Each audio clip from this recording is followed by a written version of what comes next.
দেখা দেখা আছে চারিদিকে শুধু আম ভাই, আম আম আর আম। এই যে আম, শুধু আম।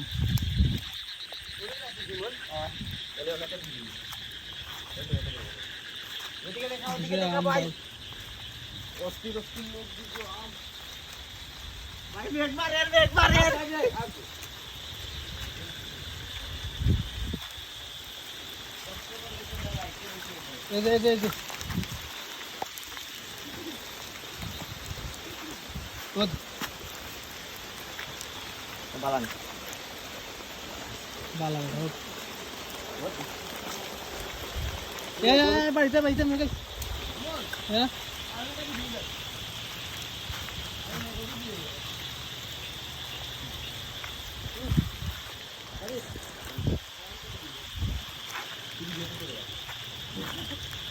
আমিও তার ভিডিওত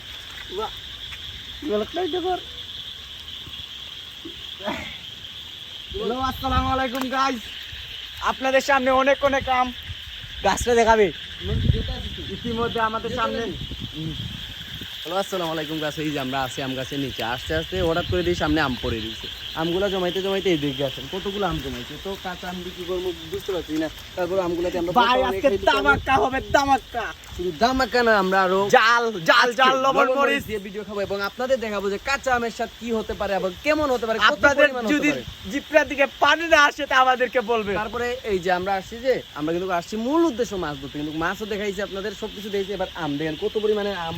এই যে আম পরে পরে ফাটে গেছে, জিলকিতে যে আম, এই দেখেন আম। এইগুলা কিন্তু এই ছোট আম না, এগুলো কিন্তু অনেক বড়, এই বড় বড় সাইজের হয়। এটা ওই যে আমার চাচার গাছ, বুঝতে পারছেন, তো ওনার কাছে এই আমগুলা সবসময় এত বড় বড় হয়। তো এবার ভাই আমি দেখে নিজেকে সামলাতে পারতাছি না। তো কাদির, তোমার আকর্ষণটা কেমন এই যে আম পাইছো খাইতে? ভাই অস্থির লাগতেছে ভাই, অস্থির। এই যে কাঁচা আম, এই যে কাঁচা আম আমি আপনাদের সামনে দেখাচ্ছি। এই যে আমটা আমরা নিছি, এই যে ধুয়ে নিছি পরিষ্কার করে। আমটা এখন আমরা খাবো। তো খাবো বলতে কি, দেখবো এটা টেস্ট কেমন। তো আমরা কামড় দিতেছি ফার্স্ট, দেখি কেমন। ভাই যে পরিমাণে টক ভাই, তারপরও লবণ মরিচ হইলে একটু ভালো হইতো, এত টক আম খাওয়া যাবে না। তারপর আমি একটু খাইতেছি, দেখি এই যে আমটা এত সফট আম, এত পরিষ্কার আম যে আপনি মাথা নষ্ট হয়ে যাবে একটু কামড় দিলে। আর যদি আপনি মেয়ে হয়ে থাকেন অবশ্যই বুঝে নিত টক জিনিস কেমন। আর প্রেগনেন্ট হইলে তো আরও বেশি সমস্যা, কারণ গর্ভধারী মেয়েদের জন্য এটা পারফেক্ট। আর আমরা চাইবো যে আমগুলা পুষিতে যারা গর্ভবতী আছে এবং ওদের এই যে গাছ থেকে আম পড়তেছে, এই যে গাছ, এই যে অনেকগুলা গাছ, অনেকগুলা গাছ আছে কিন্তু। তো এই আমগুলা কিন্তু বড় হইলে আরো অনেক বড় হইতে, একটা 1 কেজি। তো এটা হচ্ছে আমরুপালি আম, আমরুপালি, বুঝতে পারছেন? তো এই আমটা কিন্তু আমরুপালি, তো এই আমটা অনেক বড় হয়। এই আমটা কমপক্ষে 250 থেকে 300 গ্রাম সাইজের হয়। ওটা আম পাকলে কিন্তু আরো মিষ্টি। এখন যেরকম টক, তখন ওটা টক না। আর যে পরিমাণে মিষ্টি, এই যে আপনি আম দেখতে পারতেছেন কেমন হতে আমগুলা, আপনারা আম দেখেন আম কেমন এবং অনুভব করতে পারেন। এই যে আমটা, এই যে আমি ফাটিয়ে খাইতেছি।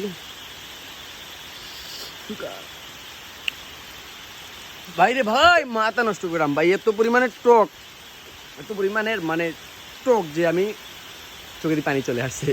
আর হবে না ভিডিও ভাই, নেক্সট ভিডিওতে আপনাদের সামনে আসতেছি, আমি আসবো ভর্তা বানিয়ে আসবো, আপনাদের সামনে আসবো। এবং লাইক কমেন্ট শেয়ার দিলে আরো বেশি বেশি করে ভিডিও পোস্ট করবো, আপলোড করবো, যাতে আপনারা দেখতে পারেন। আর এইটা তো এই যে বৃষ্টি পড়তেছে, এই যে বৃষ্টি পড়তেছে, আমরা বৃষ্টির মাঝে আপনাদের সামনে আসছি। যে পরিমাণে বৃষ্টি পড়তেছে আপনাদের সামনে আমরা চলে আসছি, কারণ কি এই যে আম পড়ছে, এই যে আমটা শিলপরে ফেটে গেছে, বুঝতে পারছেন? এই যে আমটা শিলপরে ফেটে গেছে এবং কি এই যে আমরা আপনাদের খুলে দিয়েছি, এই যে শিলটা এখানে পড়ছে পুরো হয়েছে। এই যে একটা পিঁপড়া হাঁটতেছে আমের বিচির উপরে। আর এই যে আমের বিচির এমন একটা অবস্থা হয়েছে, এই যে গাছও ছেড়ে দিয়েছে, দেখতে পাচ্ছেন? গাছ ছেড়ে দিয়েছে। এই যে আমের বিচিগুলা একদম নরম, এই যে হাত দিয়ে ইয়ে করলে কিন্তু ভেঙে যাবে, একদম নরম, একদম মানে একটা পচা না হইলে এটা খাওয়া যেত। তারপরে একটু ট্রাই করে দেখি আমের মিষ্টিটা টেস্ট কেমন। ওয়াও ভাই মিষ্টি, অনেক মিষ্টি কিন্তু। তো বাই বাই, আল্লাহ হাফেজ, আসসালামু আলাইকুম, বাই বাই।